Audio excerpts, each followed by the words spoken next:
बिस्मिल्लाहिर्रहमानिर्रहीम। अस्सलाम वालेकुम स्टूडेंट्स, कैसे हैं आप? सब खैरियत से हैं? मैं उम्मीद करता हूं आप सब बच्चे यकीनन अल्लाह ताला के फजल व करम से खैरियत से होंगे। Students, physics FSC part 2 chapter number 19 last topic आज हम डिस्कस करेंगे uncertainty principle. Very important long question है। According to smart syllabus chapter number 19 का लास्ट टॉपिक है और वैसे भी अगर हम देखें तो ये चैप्टर नंबर 19 का लास्ट टॉपिक है अनसर्टेनिटी प्रिंसिपल। अनसर्टेनिटी किसे कहते हैं? गैर यकीनियत। मतलब जो भी हम मेजरमेंट लें उसके अंदर शकूक व शुबहात पाए जाते हैं। तो इस लिहाज से 1927 में वर्नर हाइजेनबर्ग एक साइंटिस्ट था, इसने प्रपोज किया हिज अनसर्टेनिटी प्रिंसिपल। अपना अनसर्टेनिटी प्रिंसिपल इसने दिया था किस बुनियाद पे? On the base of dual nature of light. Students, हम dual nature of light wave particle duality के अंदर डिस्कस कर चुके हैं कि जो लाइट है ये वेव और पार्टिकल दोनों बिहेव रखती है। आगे उसकी कंडीशंस हैं वो हम डिस्कस कर चुके हैं ऑलरेडी प्रीवियस टॉपिक्स के अंदर। अब हम डिस्कस कर लेते हैं जो इस साइंटिस्ट ने अपना एक अनसर्टेनिटी प्रिंसिपल दिया उसकी स्टेटमेंट क्या है। According to this statement, position and momentum of a particle can not both be measured.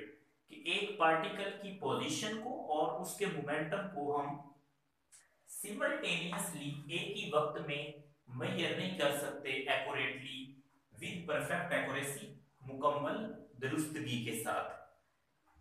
तो फिर अनसर्टेनिटी इन एनी मेजरमेंट अगर हम डिस्कस कर लें, कोई भी मेजरमेंट हम लें उसके अंदर जो अनसर्टेनिटी होती है उसको हम कैसे डिफाइन करते हैं या कैसे हम इसको एक्सप्लेन करते हैं। There is always a fundamental uncertainty associated with any measurement. याद रखें स्टूडेंट्स, जो भी मेजरमेंट आप लें उसके अंदर जो बुनियादी तौर पे अनसर्टेनिटी पाई जाती है, गैर यकीनियत होती है, ये लाजमी नहीं है कि आप जिस इंस्ट्रूमेंट को इस्तेमाल करके वो मेजरमेंट ले रहे हैं उस इंस्ट्रूमेंट के अंदर कोई फॉल्ट था जिसकी वजह से ये आ रहा है, बल्कि क्या होता है, इट इज कॉन्सिक्वेंस। आप ये पहले डिस्कस कर लें कि जो अनसर्टेनिटी है ये not associated with measuring instrument, ये मेजरिंग इंस्ट्रूमेंट के साथ नहीं होती। It is consequence of wave particle duty, बल्कि ये वेव पार्टिकल जो दोहरा म्यार है लाइट का इसका नतीजा होती। Uncertainty is negligible for measurement of position and momentum of macroscopic object. एक होता है माइक्रो, बिल्कुल छोटे, जो आम आंख से नजर ना आते हैं, हम माइक्रोस्कोप के इस्तेमाल से उनको देखते हैं। एक होता है मैक्रो, मैक्रो कहते हैं बड़े ऑब्जेक्ट्स को, लार्ज जो ऑब्जेक्ट्स होते हैं उनके लिए जो अनसर्टेनिटी है इसको हम निग्लिजिबल कर सकते हैं, नजरअंदाज कर देते हैं कि ये जो आपके पास मेजरमेंट के अंदर अनसर्टेनिटी आती है, गैर यकीनियत आती है। लेकिन याद रखिएगा students, in case of microscopic objects, जो छोटे अजसाम होते हैं, स्मॉलर ऑब्जेक्ट्स होते हैं, उनके लिए it is not negligible, it is mean uncertainty जो है वो नेग्लिजिबल नहीं होती, हम नजरअंदाज नहीं कर सकते। तो फिर जो हमने ये बात की है, इस बात की कोई आपके पास मिसाल है जो आप डिस्कस कर चुके हैं? स्मॉलर ऑब्जेक्ट्स के लिए अनसर्टेनिटी नेग्लिजिबल नहीं होती और लार्जर के लिए होती। जी बिल्कुल, हम डिस्कस करते हैं। अगर आप फर्ज कर लें स्ट्रीम ऑफ लाइट है, लाइट की एक बीम है, रे है, शुआ है जो कि ट्रेवल कर रही है, अगर आप उसके सामने एक टेनिस बॉल जो है इसको फ्लाई करवाती हैं और वो उसके साथ जैसे टकराएगी उस दौरान स्कैटरिंग प्रोसेस हो जाता है लाइट का, और ये जो लाइट है जो टेनिस बॉल में स्ट्राइक करती है, ये उस टेनिस बॉल की पोजीशन को या उसके पाथ को चेंज नहीं कर सकती, बल्कि खुद क्या हो जाती है, स्कैटर हो जाती है, बिखर जाती है। लेकिन अगर आप एक फोटॉन को स्ट्राइक करवाते, अब ये टेनिस बॉल क्या था, मैक्रोस्कोपिक ऑब्जेक्ट है, बड़ा ऑब्जेक्ट है, हम इसको आम नेकेड आई से देख सकते हैं। लेकिन अगर आप इलेक्ट्रॉन की बात करें स्टूडेंट्स, इलेक्ट्रॉन जो है वो एक स्मॉलर ऑब्जेक्ट है जिसको आप नेकेड आई से नहीं देख सकते। तो इस इलेक्ट्रॉन के साथ, स्मॉलर ऑब्जेक्ट के साथ जब आप फोटॉन, फोटॉन किसे कहते हैं, बंडल और packets of energy in form of light, तो ये लाइट की शक्ल में बंडल्स ऑफ एनर्जी होते हैं।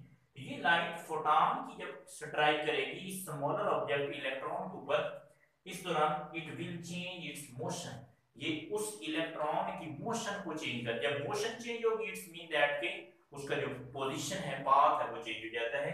तो इस लिहाज से फिर जो अनसर्टेनिटी है स्टूडेंट्स याद रखिएगा, ये दो तरह की होती है।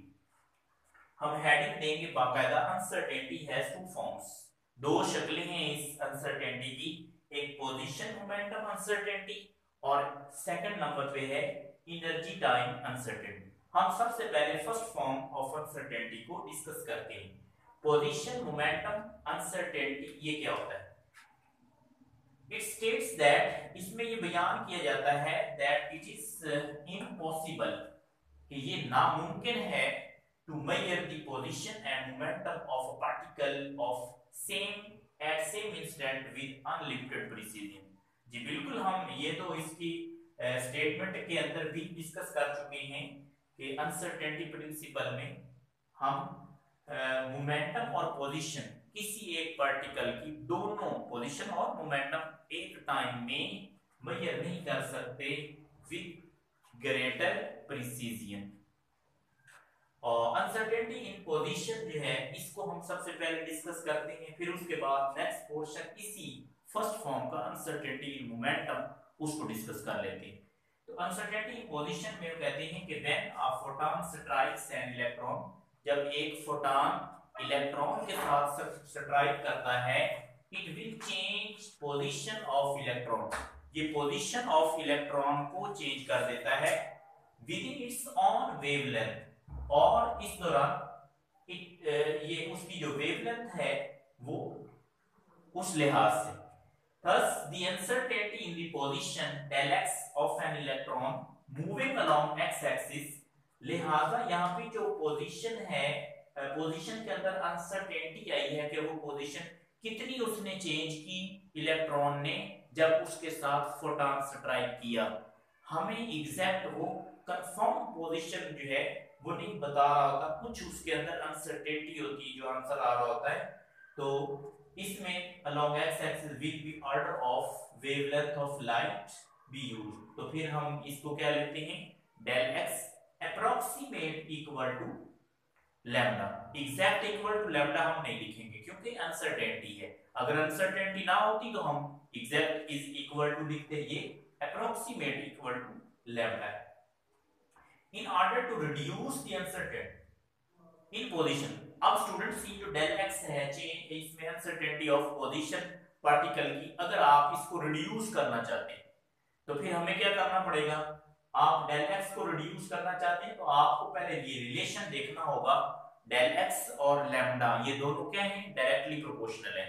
हम क्या करना चाहते हैं, डेल एक्स को रिड्यूस, तो फिर लैम्डा भी कम होना चाहिए, इसीलिए हमें क्या करना पड़ेगा फिर, रिड्यूस अनसर्टेनिटी इन पोजीशन।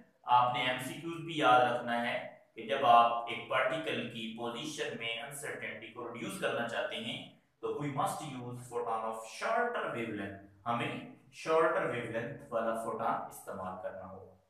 और अगर आप अनसर्टेनिटी इन मोमेंटम, ये जो फर्स्ट फॉर्म है इसको देखें तो momentum of photon students already हम पढ़ चुके हैं प्रीवियस टॉपिक्स के अंदर भी, P is equal to h over lambda.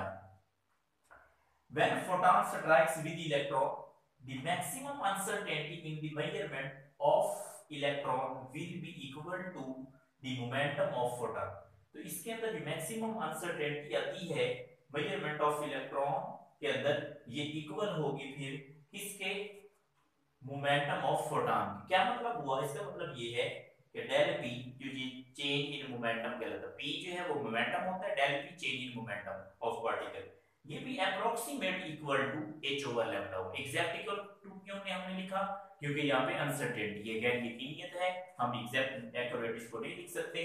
तो in order to reduce the uncertainty in momentum, अब अगर आप देखें कि यहाँ पे डेल पी ये जो चेंज इन मोमेंटम आई है, ये लैम्डा वेवलेंथ के साथ क्या रिलेशन रखती है, इनवर्स रिलेशन। हम इसको रिड्यूस करना चाहते हैं डेल पी को, तो फिर हमें क्या करना पड़ेगा, रिड्यूस करेंगे तो आपको वेवलेंथ ग्रेटर करना पड़ेगी, लार्जर यूज करना पड़ेगी। उसकी वजह ये है कि ये जो अनसर्टेनिटी इन मोमेंटम है ये इनवर्स रिलेशन रखती है वेवलेंथ ऑफ फोटॉन से।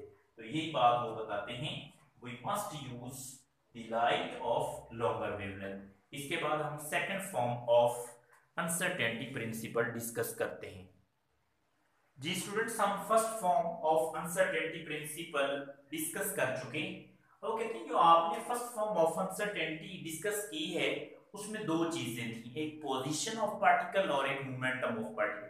अगर आप इन दोनों पोजीशन और मोमेंटम के अंदर जो अनसर्टेनिटी पाई जा रही थी, इन दोनों अनसर्टेनिटी को मल्टीप्लिकेशन कर दें, मल्टीप्लिकेशन ऑफ टू अनसर्टेनिटी, इन दोनों को मल्टीप्लाई कर दें तो अप्रोक्सीमेट इज इक्वल टू, ये देखें, del x dot del p, ये लेफ्ट साइड है दोनों की, approximate equal to del x की राइट साइड क्या थी, लैम्डा, मल्टीप्लाई डेल पी की राइट साइड क्या थी, h ओवर लैम्डा। मतलब लेफ्ट साइड को लेफ्ट साइड से, राइट साइड को राइट साइड से मल्टीप्लाई करेंगे, लैम्डा से लैम्डा कैंसिल, आपके पास multiplication of two uncertainty approximate equal to h आ जाएगा। h क्या है, ये प्लैंक्स कांस्टेंट है।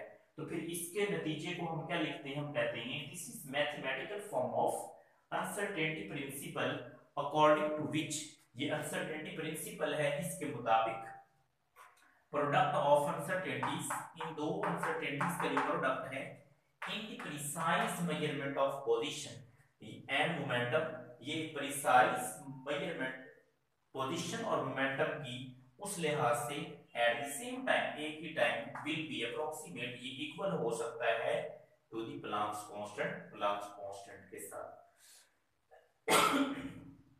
Second form of uncertainty principle हम फर्स्ट फॉर्म डिस्कस कर चुके जो कि थी पोजीशन मोमेंटम अनसर्टेनिटी। अब हम डिस्कस कर लेते हैं energy time uncertainty. It states that, ये बताती है, बयान करती है, इसमें बयान किया जाता है कि product of uncertainty in a measured amount, measured amount में जो प्रोडक्ट ऑफ अनसर्टेनिटी होता है, मेजर्ड अमाउंट किसकी, ऑफ एनर्जी, एनर्जी की, del e, and interval of time, और वो टाइम का वक्फा, वो टाइम इंटरवल ड्यूरिंग विच, जिसके अंदर it is measured is approximately equal to, जिस टाइम में आपने इस एनर्जी को मेजर किया है, ये approximate equal to Planck's constant आता है।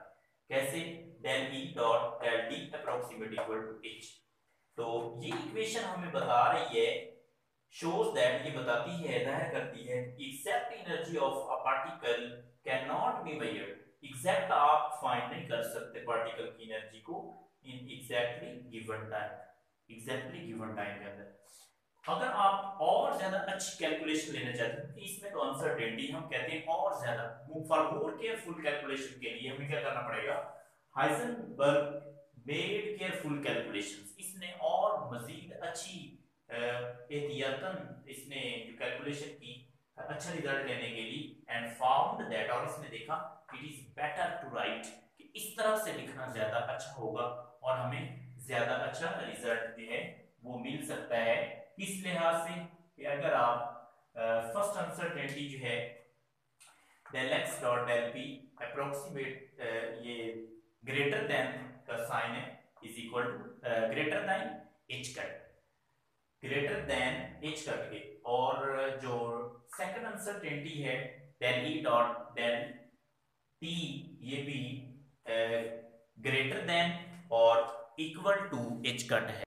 जी, del x dot del B greater than equal to h cut, और del E dot del t greater than equal to h cut. H cut क्या है, ये कौन सी फॉर्म है, ये केयरफुल, अगर आप और ज्यादा अच्छी कैलकुलेशन लेना चाहते हैं तो इस लिहाज से इन दोनों फॉर्म्स ऑफ एनर्जी के अंदर जो आपके पास अनसर्टेनिटीज हैं, इनका डॉट प्रोडक्ट करते हैं।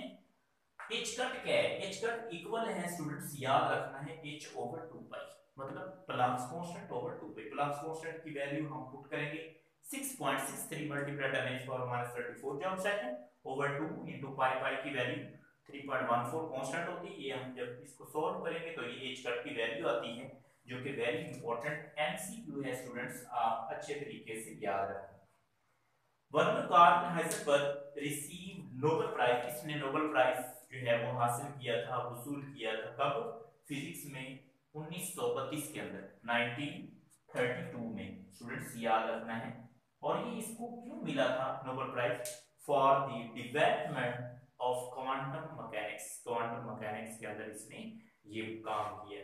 इसके बाद शॉर्ट क्वेश्चन है हमारे अकॉर्डिंग टू स्मार्ट सिलेबस 19.15 15 तक हम कर चुके हैं। उसके बाद 19.18 है, इसमें क्वेश्चन ये कहते हैं कि why don't observe Compton effect with visible light. हम विजिबल लाइट के साथ कॉम्पटन इफेक्ट को क्यों ऑब्जर्व नहीं कर सकते? आंसर का हिंट मैं दे रहा हूं आपको स्टूडेंट्स, आपने अच्छे तरीके से हेल्प से याद रखना है। वी कांट ऑब्जर्व, हम ऑब्जर्व नहीं कर सकते कॉम्पटन इफेक्ट को विद विजिबल लाइट के साथ। क्यों, वजह क्या है, रीजन भी हम बता देते हैं, because of low energy photon, क्योंकि इसकी विजिबल लाइट की फोटॉन एनर्जी या एनर्जी जो है वो कम होगी। और क्वेश्चन नंबर 19 है 19.19, इसमें हिंट मैं आपको दे रहा हूं। क्वेश्चन ये है कि why pair production can not take place in vacuum. Vacuum में पेयर प्रोडक्शन जो है वो टेक प्लेस होती है या नहीं होती, तो क्यों? हम कहते हैं no, pair production can not take place in vacuum, नहीं होती। क्यों, वजह क्या है? Because heavy nucleus is needed, बहुत बड़ा न्यूक्लियस चाहिए, क्योंकि हमने पेयर प्रोडक्शन में पढ़ा भी है टॉपिक के अंदर, पेयर प्रोडक्शन के लिए हैवी न्यूक्लियस की जरूरत होती है, और ये वैक्यूम में हैवी न्यूक्लियस नहीं है, जिसकी वजह से ये नहीं हो सकता। लास्ट ऑफ क्वेश्चन है 19.20, इसका भी हिंट मैं आपको देता चलूं। क्वेश्चन ये है कि वो कहते हैं बताएं कि आप सिंगल इलेक्ट्रॉन को क्रिएट करवा सकते हैं। हम कहते हैं no, it is not possible to create single electron from energy से। क्यों? क्योंकि यहाँ पे अगर हम ऐसा काम करते हैं तो ये फिर लॉ ऑफ मोमेंटम और law of conservation of charge उनकी वायोलेशन होती, जो कि इम्पॉसिबल है। लिहाजा इस तरह से हमारा आज का जो टॉपिक था फिजिक्स का वो खत्म हुआ। स्टूडेंट्स अपना ख्याल रखिएगा, नेक्स्ट टॉपिक तक के लिए अल्लाह पाक हम सबका हामी नासिर हो। अल्लाह हाफिज स्टूडेंट्स।